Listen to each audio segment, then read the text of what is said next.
Alhamdulillah nahmaduhu wa nasta'inuhu wa nastaghfiruhu wa nu'minu bihi wa natawakkalu alayhi wa na'udzu billahi min shururi anfusina wa min sayyiati a'malina man yahdihillahu fala mudilla lahu wa man yudlilhu fala hadiya lahu ونشهد أن لا إله إلا الله وحده لا شريك له ونشهد أن سيدنا ونبينا ومولانا محمدا عبده ورسوله صلى الله تعالى عليه وعلى آله وأصحابه وبارك وسلم أما بعد فأعوذ بالله من الشيطان الرجيم بسم الله الرحمن الرحيم وتوبوا إلى الله جميعا أيها المؤمنون لعلكم تفلحون وقال رسول الله صلى الله عليه وسلم التائب من الذنب كمن لا ذنب له أو كما قال عليه الصلاة والسلام হযরত উলামায়ে কেরাম, সম্মানিত মুসল্লি সাহেবান, আজকে শুক্রবার মুসলমানদের সাপ্তাহিক ঈদের দিন। মুসলমানদের বাৎসরিক ঈদ আছে দুইটা, একটা ঈদুল ফিতর, একটা ঈদুল আযহা। আর শুক্রবার হলো মুসলমানদের সাপ্তাহিক ঈদ। প্রত্যেকটা ঈদের যে আনন্দটা, সেই আনন্দটা আল্লাহ দান করেছেন গুনাহ মাফের উপলক্ষে। রমজান মাসের উসিলায় আল্লাহ বিগত 1 বছরের গুনাহ মাফ করেন। এই জন্য রমজান মাস শেষে ঈদুল ফিতরের ব্যবস্থা রাখেন। জিলহজ মাসে হজের উসিলায় আল্লাহ মানুষের বিগত জীবনের গুনাহ মাফ করেন। এই জন্য ঈদুল আযহাকে ঈদের দিন, আনন্দের দিন সাব্যস্ত করেছেন। ঠিক তেমনিভাবে জুমার দিনে আল্লাহ বিগত 1 সপ্তাহের গুনাহ মাফ করেন। এই উপলক্ষে জুমার দিনকে ঈদের দিন সাব্যস্ত করেন। দেখা গেল মুসলমানের প্রত্যেকটা ঈদ গুনাহ মাফ করেন। ঈদুল ফিতর রমজানের উসিলায় বিগত বছরের গুনাহ মাফ হয়। এই উপলক্ষে ঈদুল ফিতরের ব্যবস্থা দেওয়া। হজের উসিলায় বিগত জীবনের গুনাহ মাফ হয়। এই উপলক্ষে ঈদুল আযহার ব্যবস্থা দেওয়া। জুমার নামাজের উসিলায় বিগত সপ্তাহের গুনাহ মাফ হয়। এই উপলক্ষে জুমার দিনকে মুসলমানের ঈদের দিন সাব্যস্ত করা। দেখা গেল প্রত্যেকটা ঈদুল গুনাহ মাফের উপর। হাদিস শরীফে রাসূল করিম সাল্লাল্লাহু আলাইহি ওয়াসাল্লাম বলেন, পাঁচগানা নামাজ, 5 বেলার নামাজের, প্রত্যেক বেলার নামাজের দ্বারা পূর্ববর্তী নামাজের পরবর্তী সময়ের গুনাহ আল্লাহ মাফ করে দেন। ফজরের পর থেকে যত গুনাহ করে দুহরের নামাজের দ্বারা মাফ হয়ে যায়। দুহরের পর থেকে যেসব গুনাহ করে সেগুলি আসরের নামাজের দ্বারা মাফ হয়ে যায়। আসরের পর থেকে যেসব গুনাহ করে সেগুলি মাগরিবের নামাজের দ্বারা মাফ হয়ে যায়। মাগরিবের পর থেকে যেসব গুনাহ করে সেগুলি এশার নামাজের দ্বারা মাফ হয়ে যায়। এশার পরে যেসব গুনাহ করে সেগুলি ফজরের নামাজের দ্বারা মাফ হয়ে যায়। এভাবে আল্লাহ রাসূল বলেন 5 বেলার নামাজের ফাঁকা সময়ের গুনাহ এই নামাজগুলি উসিলায় আল্লাহ মাফ করে দেন। আর এক জুমার পর থেকে আরেক জুমা পর্যন্ত শুক্রবার, এক শুক্রবার থেকে আরেক শুক্রবার পর্যন্ত যে গুনাহগুলি হয় এগুলি জুমার নামাজের উসিলায় আল্লাহ মাফ করে দেন। এক রমজানের পর থেকে আরেক রমজান পর্যন্ত 12 মাস যে গুনাহগুলি হয় এই গুনাহগুলি আল্লাহ রমজান মাসের গুনার উসিলায় মাফ করে দেন। এখানে প্রশ্ন রাখতে পারে, তাহলে আমরা ইচ্ছামতো গুনাহ করলে আর অসুবিধা নেই? আমি ফজরের পর থেকে যত সুদ খাইব, যত ঘুষ খাইব, যত মদ খাইব, যত গাঞ্জা খাইব, যত জিনা ব্যভিচার করবো, যত খুন খারাপি করবো, সব তো দুবারের নামাজের দ্বারা মাফ হয়ে যায়। এমন একটা প্রশ্ন রাখতে পারে। যেহেতু রাসূল বলেছেন 2 নামাজের মধ্যবর্তী গুনাহগুলি পরবর্তী নামাজের উসিলায় আল্লাহ মাফ করে দেন, তাহলে গুনাহ করতে আর অসুবিধা কি? আজকে জুমার নামাজ পড়ে যাওয়ার পরে আগামী জুম্মার আগ পর্যন্ত যত গুনাহ করবো এগুলো আগামী জুম্মার কারণে আল্লাহ মাফ করে দেবে। গত রমজানের পর থেকে সারা বছর যত গুনাহ করতেছি আগামী রমজানের উসিলায় আল্লাহ সেগুলি মাফ করে দেবে। গুনাহ করতে আর অসুবিধা কোথায়, বাধা কোথায়? প্রশ্ন জাগতে পারে। এই প্রশ্নের জবাব খোঁজার জন্য আমাদের জানা দরকার যে মানুষের গুনাহ বিগুনাহ, গুনাহ অর্থাৎ আল্লাহর দরবারে অপরাধ। গুনাহ এটা ফার্সি শব্দ, আরবি ভাষায় কয় যামবুন, আরবিতে কোরআনের ভাষায় যামবুন বলা হয়, ফার্সি ভাষায় গুনাহ বলা হয়। এর বাংলা শাব্দিক অর্থ হলো অপরাধ। আল্লাহর কাছে বান্দার যে সমস্ত অপরাধ হয় এই অপরাধগুলিকে গুনাহ বলা হয়। এগুলি 2 প্রকার। এক প্রকার গুনাহকে সগীরা গুনাহ বলা হয়, সাধারণ গুনাহ। আরেক প্রকার গুনাহকে কবিরা গুনাহ বলা হয়, মহাপাপ, বিরাট গুনাহ। সগীরা গুনাহ ওই সমস্ত গুনাহকে বলা হয় যে সমস্ত গুনার কারণে দুনিয়াতে অথবা আখিরাতে কোনো শাস্তির কথা কোরআন হাদিসে উল্লেখ নেই। একে গুনাহ সাব্যস্ত করা হয়েছে কিন্তু শাস্তির কোনো কথা উল্লেখ নেই। না দুনিয়ার জীবনে শাস্তির কথা উল্লেখ আছে, না আখিরাতে শাস্তির কথা উল্লেখ আছে। কাজেই যেসব গুনার কারণে শাস্তির কথা কোরআন হাদিসে উল্লেখ নাই এইসব গুনাহকে সাধারণ গুনাহ বলা হয়, সগীরা গুনাহ বলা হয়। আরেক প্রকার গুনাহকে কবিরা গুনাহ বলা হয়। এগুলি ওই সমস্ত গুনাহ যে সমস্ত গুনার কারণে দুনিয়াতে অথবা আখিরাতে শাস্তির কথা কোরআন হাদিসে উল্লেখ আছে। যেমন ফরজ নামাজ না পড়া গুনাহ, শাস্তির কথা উল্লেখ আছে। রমজান মাসে রোজা না রাখা গুনাহ, এর শাস্তির কথা উল্লেখ আছে। সুদ খাওয়া, ঘুষ খাওয়া, মদ খাওয়া এগুলি গুনাহ, এর শাস্তির কথা উল্লেখ আছে।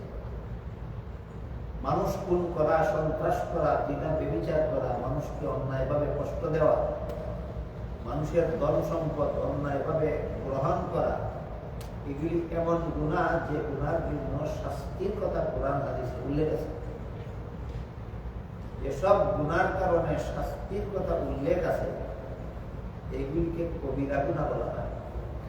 আর যেসব গুনার কারণে কোনো শাস্তির কথা উল্লেখ নাই এগুলিকে সগীরা গুনাহ বলা হয়। সগীরা গুনার একটা উদাহরণ হলো যে নির্জন স্থানে কোনো লোকে দেখে না, এমন গোপন জায়গা যেখানে কেউ দেখে না এমন জায়গায়ও উলঙ্গ হওয়া গুনাহ। যেখানে মানুষে দেখে সেখানে উলঙ্গ হওয়া কবিরা গুনাহ। যেখানে কেউ দেখে না সেখানে বিনা দরকারে উলঙ্গ হওয়া গুনাহ, যে সগীরা গুনাহ। যেখানে উলঙ্গ হইলে অন্য লোকে দেখবে সেখানে উলঙ্গ হওয়া কবিরা গুনাহ।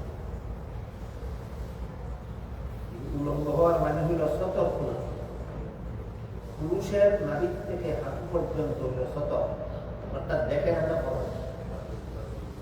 নাভির থেকে হাঁটু পর্যন্ত এই অংশ যেখানে খুললে অন্য লোকে দেখবে সেখানে খোলা যায় না। এটা কবিরা গুনাহ। কিন্তু যেখানে কেউ দেখবে না সেখানে বিনা দরকারে খোলা, এটা কবিরা গুনাহ। সতর খোলা গুনাহ দুই জায়গাতে দুই রকম। যে জায়গাতে সতর খুললে কেউ দেখবে না সেখানে বিনা দরকারে সতর খোলা গুনাহ, এটা কবিরা গুনাহ। আর যেখানে সতর খুললে হাঁটুর উপরের অংশ খুললে অন্য লোকে দেখবে সেখানে এটা খোলা গুনাহ, এটা কবিরা গুনাহ, এটা কবিরা গুনাহ। এই মশালাটা আমার মনে হয় বর্তমান সমাজে মুসলমানদের কাছে চর্চা নাই, আলোচনা নাই। থাকলে কোন মুসলমান পুরুষ হাফ প্যান্ট পরে রাস্তায় বের হবে, যদি হাফ প্যান্ট পরে রাস্তায় বের হয় আপনার হাঁটুর উপরের অংশ রাস্তার মুখে দেখবে,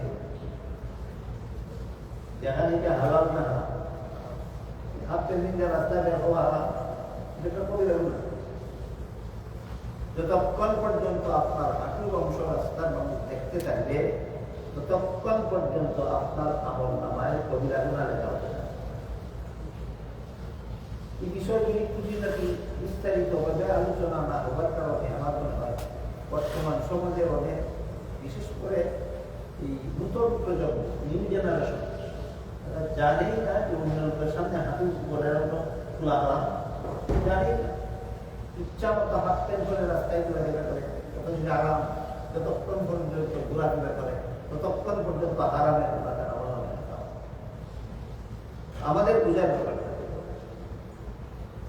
নাভির থেকে হাঁটু পর্যন্ত এই অংশ নির্জনে খোলাও গুনাহ, মানুষের সামনে খোলাও গুনাহ। মানুষের সামনে খোলাটা হলো কবিরা গুনাহ। আর নির্জনে বিনা দরকার, নির্জনে যদি দরকার হয় তাহলে খুলতে গুনাহ নেই। সতর পুরুষের এই সতর নির্জনের যদি বিনা দরকারে খুলে তবুও গুনাহ হয়, কেউ না দেখলেও গুনাহ হয়। এই গুনাহটাকে সগীরা গুনাহ। সগীরা গুনাহর আরেকটা উদাহরণ হল বেখিয়ালে পশ্চিম দিকে চোখ নিক্ষেপ করা, কিবলার দিকে পশ্চিম, বিদেশ থেকে পশ্চিম বললে আবার ভুল হবে। বাংলাদেশ থেকে আমরা বলি পশ্চিম দিকে, মানে কিবলার দিকে। বাংলাদেশ থেকে পশ্চিম দিকে কিবলা, আমেরিকা থেকে পূর্ব দিকে কিবলা। কিবলার দিকে চোখ নিক্ষেপ করা এটাও একটা গুনাহ, এটা সগীরা গুনাহ। যত হাদিসে উল্লেখ আছে অমুক আমলের দ্বারা গুনাহ মাফ হয়, তমুক আমলের দ্বারা গুনাহ মাফ হয়, 5 বেলার নামাজের দ্বারা মধ্যবর্তী সময়ের গুনাহ মাফ হয়, 2 জুমার নামাজের দ্বারা 1 সপ্তাহের গুনাহ মাফ হয়, 2 রমজানের রোজার দ্বারা 1 বছরের গুনাহ মাফ হয়, সব হাদিসের মর্ম হলো সগীরা গুনাহ।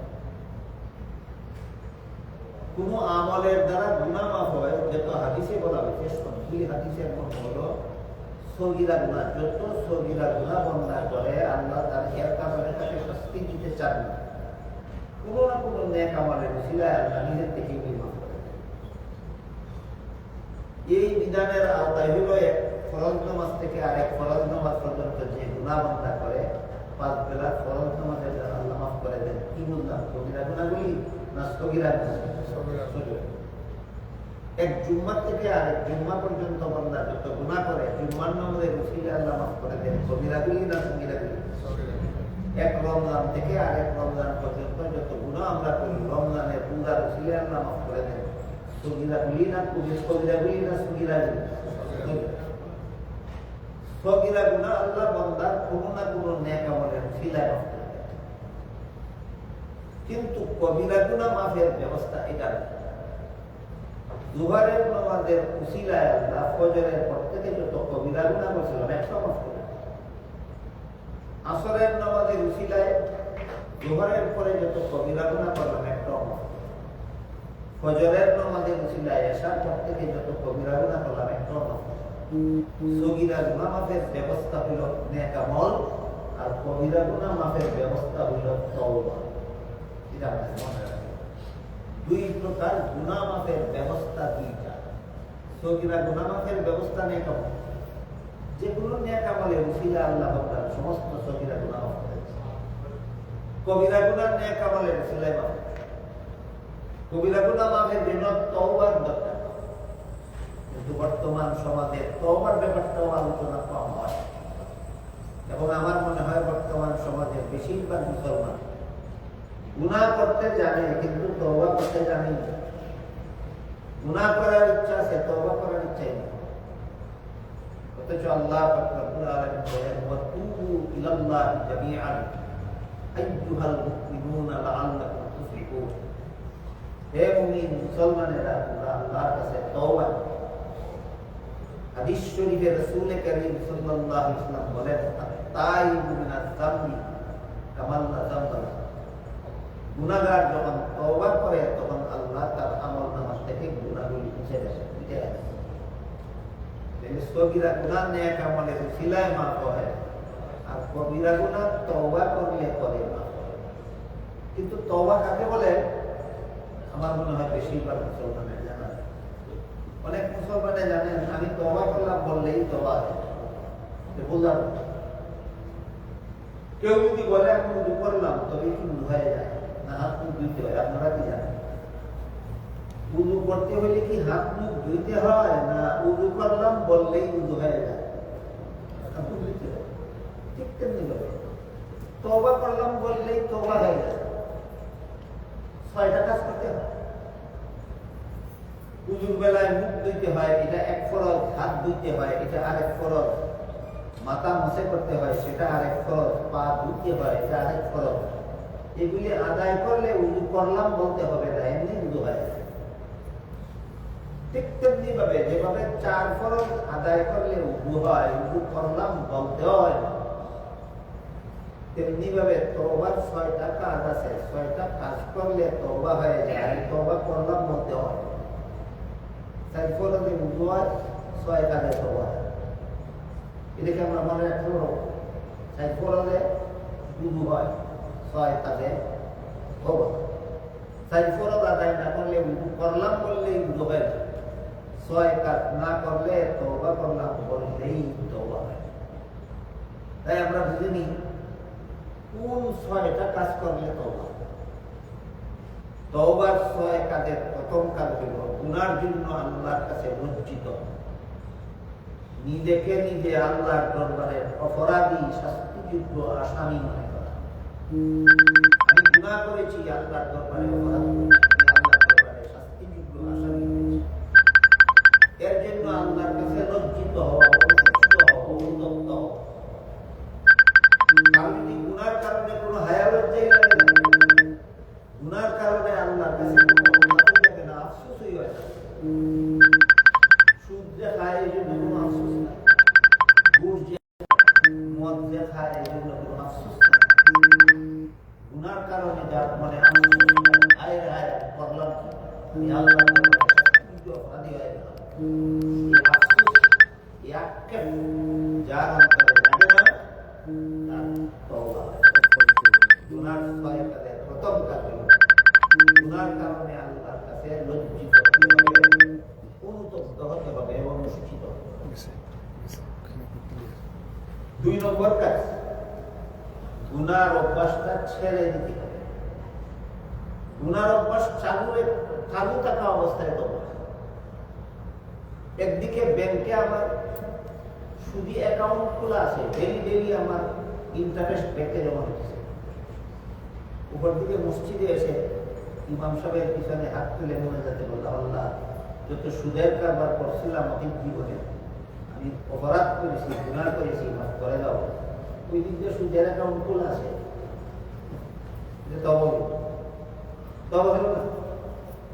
গুনার অভ্যাস ছেড়ে দেওয়া, এটা হলো তওবার 2 নম্বর।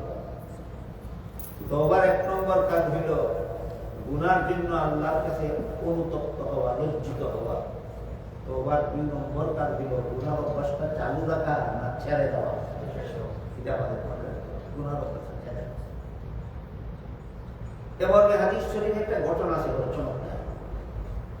একবার হযরত মুসা আলাইহিস সালামের জমানায় রহমতের বৃষ্টি বন্ধ হয়ে মানুষের ফসল নষ্ট হওয়া শুরু। এটা মুমিন মুসলমানের ফসল নষ্ট হয়, রহমতের বৃষ্টি বন্ধ হয় মুসলমানের গুনাহ। কিন্তু যারা আল্লাহ মানে না, রসুল মানে না, কোরআন মানে না, হাদিস মানে না, ইসলামের বিধান মানে না, শরীয়ত মানে না, এরা যত বেশি গুনাহ করে এরা আল্লাহ দুনিয়াতে নিয়ামত আরো বেশি করে। মুসলমানে গুনাহ করলে আল্লাহ নিয়ামত বন্ধ করে দেয়, যেদিন কাফিরে গুনাহ করলে নিয়ামত আরো বেশি দেয়। কেন দেয়? আল্লাহ বলেন কালা মান কাফারা ফাউমাত্তিউহু কালিলান সুম্মা আবতালুহু ইলা আযাবিন নার ওয়া বিসাল মাসীর। বেদিন কাফিরকে দুনিয়াতে আমি আল্লাহ নিয়ামত ভোগ করতে দেই কেন? আবার আখিরাতে তাদের কপালে বিন্দু মাত্র নিয়ামত ভোগ করার সুযোগ না। এই কারণে এরা গুনাহ করলে আরো বেশি। মুমিন মুসলমানকে গুনাহ করলেই দুনিয়াতে শাস্তি দেই কেন? আমি আল্লাহ চাই এরা যেন আখিরাতে শাস্তির মতে শাস্তির যোগ্য না হয়। এই জন্য হযরত মুসা আলাইহিস সালামের যুগে মুসলমানদের আল্লাহর রহমতের বৃষ্টি বন্ধ হয়ে মুসলমানদের ফসল নষ্ট হওয়া শুরু হয়েছে। উম্মতে নবীর কাছে এসে বলল যে আমাদের রহমতের বৃষ্টি বন্ধ, ফসল নষ্ট হয়ে যাচ্ছে, আপনি আল্লাহর কাছে দোয়া করে দিন যেন আল্লাহ রহমতের বৃষ্টি দিয়া আমাদের ফসলটা রক্ষা করে।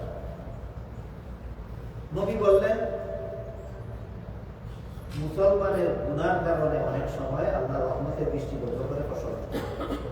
যদি তোমরা আসো সবাই মিলে, আমরা সবাই মিলে আল্লাহর কাছে তওবা করি যেন তওবার উসিলায় আল্লাহ গুনাহ মাফ করে দেন আর রহমতের বৃষ্টি দিয়ে যেন আমাদের ফসল রক্ষা করে। উম্মতেরা নবীর কাছে আসলো। নবী উম্মতকে নিয়ে আল্লাহর দরবারে দোয়া করতেছিলেন, আল্লাহ আমাদের গুনার কারণে রহমতের বৃষ্টি বন্ধ হয়েছে, ফসল নষ্ট হচ্ছে, আমরা তওবা করতেছি আর কোনদিন গুনাহ করব না, দয়া করে আমাদের গুনাহ মাফ করে দিন এবং রহমতের বৃষ্টি দিয়া ফসল রক্ষা। দুয়ার ভিতরেই আল্লাহর কাছ থেকে নবীর কাছে, আল্লাহর পক্ষ থেকে নবীর কাছে ওহী আসলো। ওহীতে আল্লাহ বলে দিলেন, মুসা নবী আপনার সাথে হাত মিলিয়ে যারা আমিন আমিন বলতেছে, এমন একজন লোক আপনার সাথে হাত মিলিয়ে আমিন বলতেছে, মনে মনে সে যেসব গুনার অভ্যাস আছে এগুলি ভবিষ্যতে আরো করার ইচ্ছা আছে, যেসব গুনার অভ্যাস আছে তার এগুলি ভবিষ্যতে আরো করার ইচ্ছা আছে। এই লোকটা যতক্ষণ পর্যন্ত আপনার সাথে হাত মিলিয়ে আমিন বলবে ততক্ষণ পর্যন্ত আপনি দোয়া করবেন। ঘটনার এই অংশে আমাদের জন্য শিখার মূল্যবান ব্যাপার। কি ব্যাপার? আমরা অনেক সময় নিজের সুদের কারবার চালু রেখে, ঘুষের কারবার চালু রেখে, আমরা মদ খাওয়ার বদ অভ্যাস চালু রেখে, গাঁজা খাওয়ার বদ অভ্যাস চালু রেখে নিজের বিবিকে, নিজের যুবতী মেয়েকে বেপরদা চলার ব্যবস্থা করে দিয়ে মসজিদে ইমাম সাহেবের কাছে এসে বিপদ মুক্তির দোয়া চাই, ভুল মুক্তির দোয়া চাই, কত রকমের দোয়া চাই। ইমাম সাহেব কুরআন হাদিস থেকে যত রকমের দোয়া জানেন সব দোয়া করেন আর আমরা আমিন আমিন বলি, অথচ আমাদের বিপদ মুক্তি হয় না। তখন আমরা ইমাম সাহেবের উপর ধারণা ভালো থাকে না, ওনার দোয়া কবুল হয় না, ওনার কত পেলাম, ওনার সাথে কত দোয়া করলাম, আমার বিপদ তো দূর হইল না, আমার মুক্ত হইল। অথচ আল্লাহ রব্বুল আলামিন মুসা আলাইহিস সালামের মতো নবীকে বলতেছে, যে লোকটা আপনার সাথে হাত মিলিয়ে আমিন বলতেছে তার ভবিষ্যতে আরো গুনাহ করার ইচ্ছা আছে। এই লোকটা যতক্ষণ পর্যন্ত নবীর সাথে হাত মিলিয়ে আমিন বলবে ততক্ষণ পর্যন্ত নবীর দোয়া করবে। ঘটনা নিউজ থেকে আমরা কি বুঝতে পারলাম? ইমাম সাহেবের সাথে দোয়া করি, কবুল হয় না কেন? ইমাম সাহেবের গুনার কারণে না আমার সুদের কারণে? নিজের দুষ্টা দেখি না কেন? দুষ্টা ইমাম সাহেবের গায়ে গায়ে করতে যাচ্ছে। আল্লাহ তো নবীকে বললেন, নবী আপনার দোয়া ততক্ষণ পর্যন্ত কবুল হবে না যতক্ষণ তো ওই লোকটা আপনার সাথে হাত মিলিয়ে আমিন বলে, যে লোকটা ভবিষ্যতে আরো গুনাহ করবে। হযরত মুসা আলাইহিস সালাম দোয়া বন্ধ করে বললেন, তোমরা যারা আমার সাথে হাত মিলিয়ে আমিন বলতেছ, তোমাদের কোনো একজনের ভবিষ্যতে আরো গুনাহ করার ইচ্ছা আছে। যার ইচ্ছা আছে সে মনে মনে জানো, তোমার তো মনে মনে জানা আছে তোমার আরো সুদ খাওয়ার ইচ্ছা আছে, তোমার আরো ঘুষ খাওয়ার ইচ্ছা আছে, তোমার আরো মদ খাওয়ার ইচ্ছা আছে, তোমার আরো জিনা করার ইচ্ছা আছে। এবং কেউ যদি এখানে থাকো, অবশ্যই একজন আছো আল্লাহ আমাকে বলবে, তুমি এখান থেকে উঠে চলে যাও, তুমি এখানে থাকা অবস্থায় দোয়া করলে এখন যে লোকটা মনে মনে ইচ্ছা ছিল ভবিষ্যতে আরো গুণা করবে, এত এত বুঝতে পারছে যে তার কারণে নবী দোয়া করে দিতেছে। কিন্তু এই মুহূর্তে যদি সে এখান থেকে উঠে চলে যায়, সারা জীবনের জন্য সমাজের মানুষের কাছে চিহ্নিত হয়ে থাকবে যে আমার মতো গুণাগারের কারণে নবী দোয়া আল্লাহর কাছে কবুল হয়েছে। মহাসংকটে পড়ে থাকলে দোয়া কবুল হয় না, উঠে চলে গেলে মানুষের কাছে কলঙ্ক হইয়া যায় চিরজীবন। এমন অবস্থায় সে বসে বসে মনে মনে আল্লাহকে বলল, আল্লাহ আমি তোমার সাথে কথা দিলাম আর জীবনে কোনোদিন বুঝে থাকলে বলেন ঘটনা, এটা হাদিসের ঘটনা, ঘটনা বুঝে থাকলে বলে ওই লোকটা কি নবীকে বললো না আল্লাহকে বলল? আওয়াজ দিয়ে মনে মনে মনে চুপে চুপে আল্লাহকে বলল। নবীকেও বলে নেই, নবীও জানেন না সে যে আল্লাহর সাথে ওয়াদা আবদ্ধ হয়েছে ভবিষ্যতে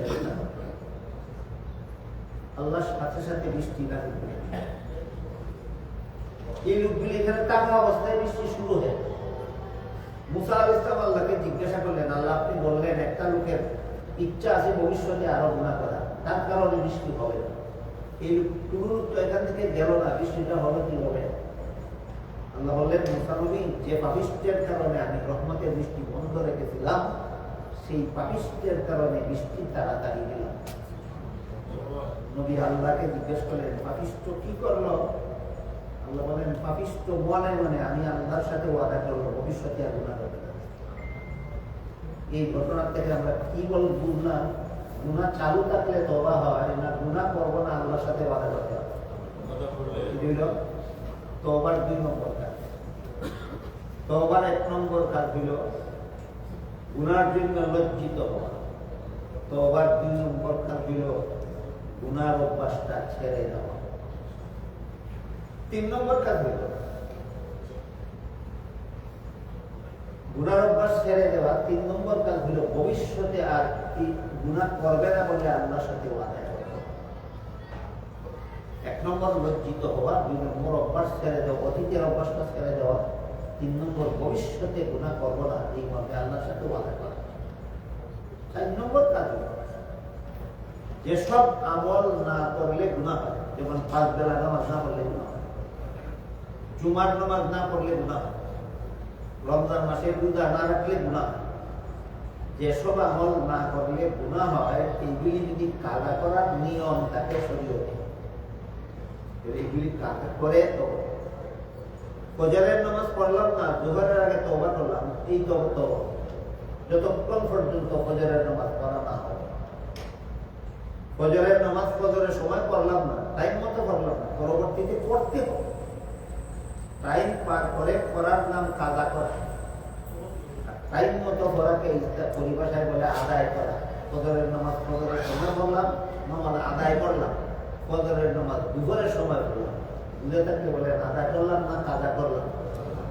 যেসব আমল কাজা করার বিধান আছে, এসব আমল কাজা না করা পর্যন্ত তওবা। একজনের 1 বেলার নামাজ কাজা হয়েছে, আদায় হয়েছে না, এটা কাজা করতে হবে। একজনের 5 বেলার নামাজ আদায় হয়েছে না, এটা কাজা করতে হবে। একজনের 5 দিনের নামাজ আদায় হয়েছে না, এটা কাজা করতে হবে। একজনের 5 মাসের নামাজ আদায় হয়েছে না, কাজা করতে হবে। একজনের 5 বছরের নামাজ আদায় হয়েছে না, এটা কাজা করতে হবে। আজকের অনেক সময় কুরআন হাদিস যথারীতি কোন উস্তাদের কাছে কেউ শুনে, অনেক লোক এমন আছে জানেন উস্তাদের কাছে নিয়ম মতো কুরআন হাদিস শিখে না। লাইব্রেরি থেকে কুরআনের ট্রান্সলেশন, হাদিসের ট্রান্সলেশন বুক কিনে নিয়ে ঘরে বসে বসে নিজে নিজে পড়ে। নিজে নিজে বলেই মনে হয় আমি কোরআন হাদিস ভয়ঙ্কর।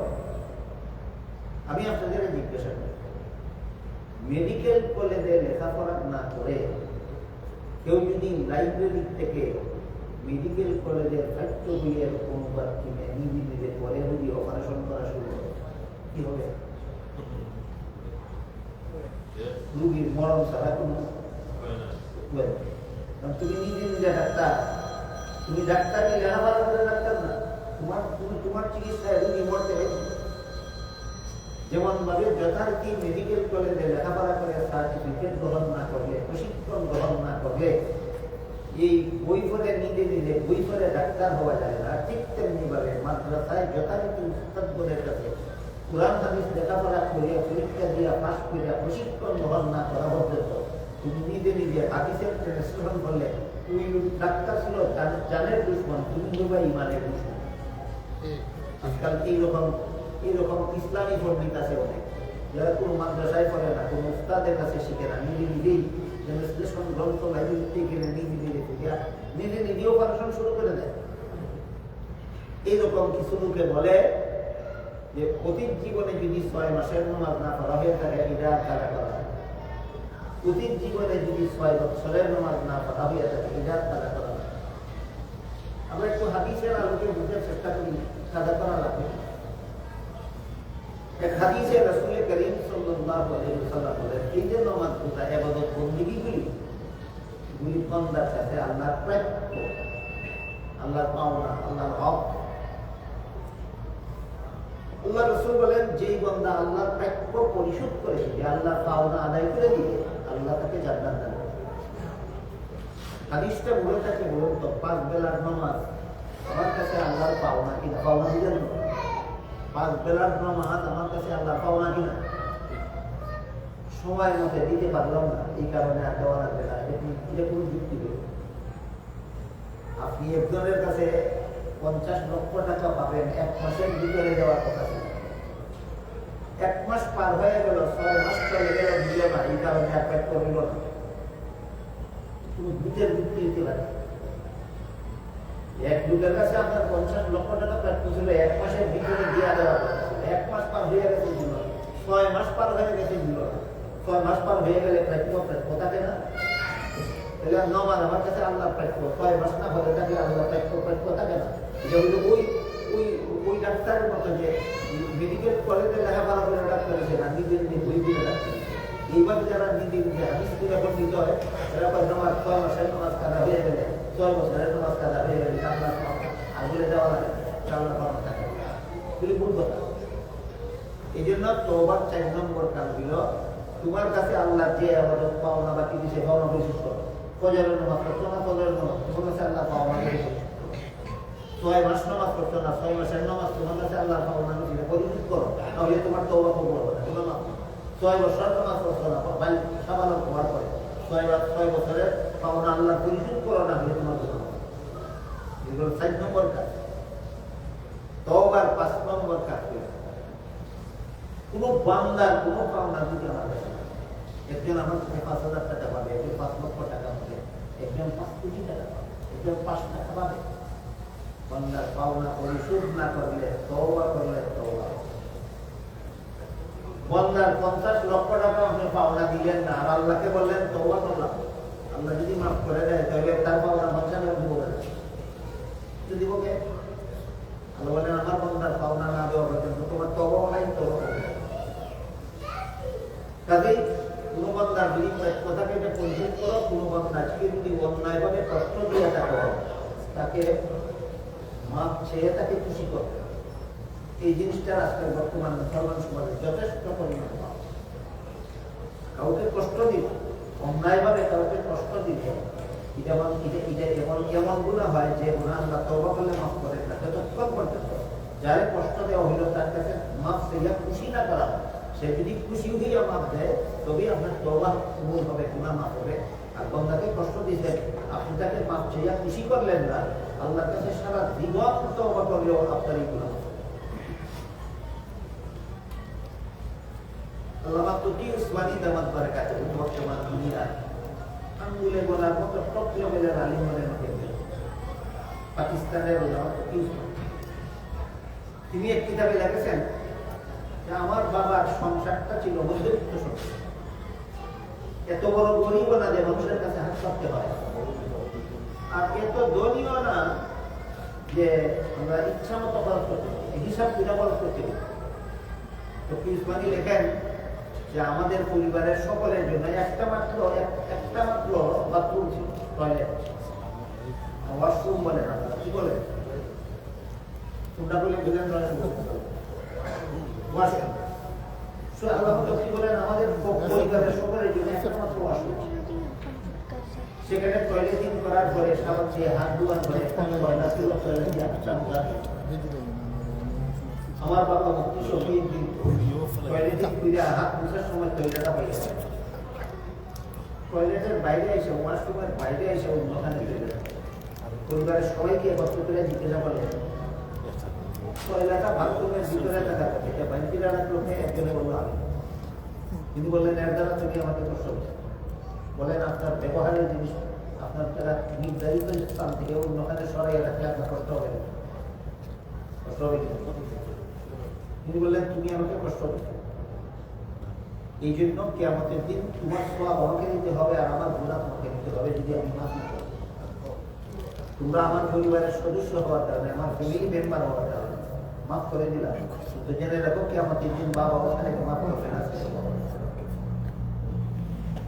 টয়লেটে ব্যবহার করার টয়লেটটা এক জায়গা থেকে সরে জায়গা থাকলে যদি একজনের কষ্ট হয়, যে কারণে কিয়ামতের দিন আমার সওয়াব তাকে দিয়া দিতে হবে অথবা তার গুনাহ আমাকে নিয়ে যেতে হবে।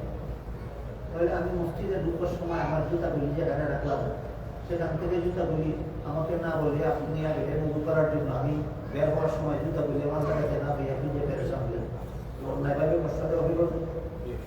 যতক্ষণ পর্যন্ত এইভাবে একজন আরেকজনকে কষ্ট দিয়া দেওয়ার পরে মাফ চাইয়া খুশি না করবে, ততক্ষণ পর্যন্ত এই গুনাহ আল্লাহ মাফ করবে না। এই সামান্য গুনার কারণে কি আমাদের দিন তোমার নমাজ এবার সব তাকে দিয়ে দিতে হবে, আর তা না হলে তার গুনাহ তোমাকে নিয়ে যাওয়া হবে। এগুলো তওবার ৫ নম্বর কাজ। ১ নম্বর কাজ হইল তওবার জন্য লজ্জিত হওয়া, ২ নম্বর কাজ হইল তওবার গুনার অভ্যাস ছেড়ে দেওয়া, ৩ নম্বর কাজ হইল ভবিষ্যতে গুনাহ করবো না এই মতে আল্লাহর সাথে ওয়াদা করতে হওয়া, ৪ নম্বর কাজ হইল যে ইবাদত সময় মতে গুনাহ করলাম এগুলি কাজা করার নিয়ম থাকলে কাজা করা, তো এগুলো হলো ৪ নম্বর। ৫ নম্বর হইল বন্দার হক থাকলে বন্দার হক আদায় করা, বন্দাকে অন্যায়ভাবে কষ্ট দিয়ে থাকলে মাফ চাইয়ে তাকে খুশি করা।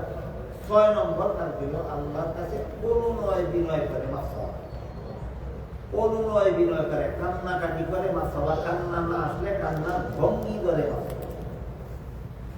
এই ৬ কাজের দ্বারা যদি তওবা করা হয় সারা জীবনের সমস্ত কবিরা গুনাহ আল্লাহ মাফ করে দেন। এবার নেতাকে বলেন আজকের জুম্মার নামাজের দ্বারা গত জুম্মার পরবর্তী যত গুনাহ হয়েছিল আল্লাহ মাফ করে দিলেন। এগুলি কি কবিরা গুনাহ না সগীরা গুনাহ?